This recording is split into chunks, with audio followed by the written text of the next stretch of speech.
करिश्मा हगवणे हिनेच वैष्णवीचा सर्वात जास्त छळ केल्याचं समोर आलंय। करिश्मा ही देखील वैष्णवीला मारहाण करत होती। तसंच करिश्माचीच हगवणे कुटुंबात दादागिरी चालायची। वैष्णवीनं कुणाशी बोलायचं कुणाशी बोलू नये हे देखील करिश्माच ठरवत होती।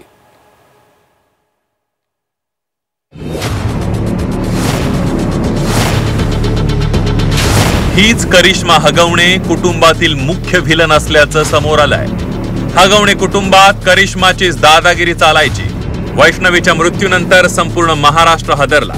हगवणे कुटुंबानं वैष्णवीचा अमानुष छळ केला, मारहाण केली, तसंच पैशांची देखील तिच्याकडे वारंवार मागणी केली जात होती। दरम्यान या छळाला कंटाळून वैष्णवीनं आपलं जीवन संपवलं। मात्र वैष्णवीला हगवणे कुटुंबात सर्वात जास्त त्रास झाला तो करिश्मा हगवणेकडून। करिश्मा हगवणे हीच या प्रकरणातील मुख्य सूत्रधार असल्याचं आता उघड झालंय। सुनांपेक्षा लेकीला जास्त महत्त्व दिलं जायचं।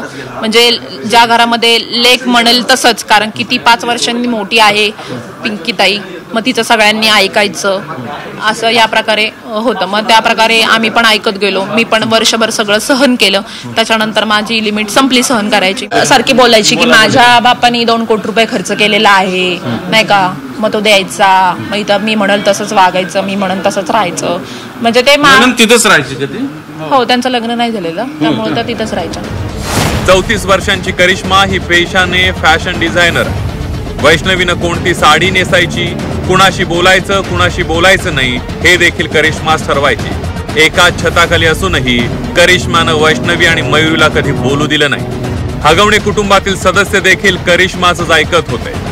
वैष्णवीच्या मृत्यूनंतर हगवणे कुटुंबाला अटक करण्यात आली आहे। पोलिसांकडून संपूर्ण कुटुंबाची चौकशी सुरू आहे। तर दुसरीकडे करिश्मानं वैष्णवीला मारहाण करत तिच्या आई वडिलांच्या घरीही सोडलं होतं। या प्रकरणात करिश्माच मुख्य विलन असल्याचंही समोर आलंय। वैष्णवीवर आधी जी मारहाण व्हायची, एकदा तर त्या नंडेने तिला अक्षरशः मारत मारत मारत यांच्या घरी आणून टाकलं होतं। करिश्मा म्हणून आहे नणन, तीच सगळ्यात जास्त त्या कुटुंबाला छळत होती। एक मुलगी असूनही करिश्मानं वैष्णवीचा अमानुष असा छळ केला। वैष्णवीचं मन करिश्मानं कधी समजूनच घेतलं नाही।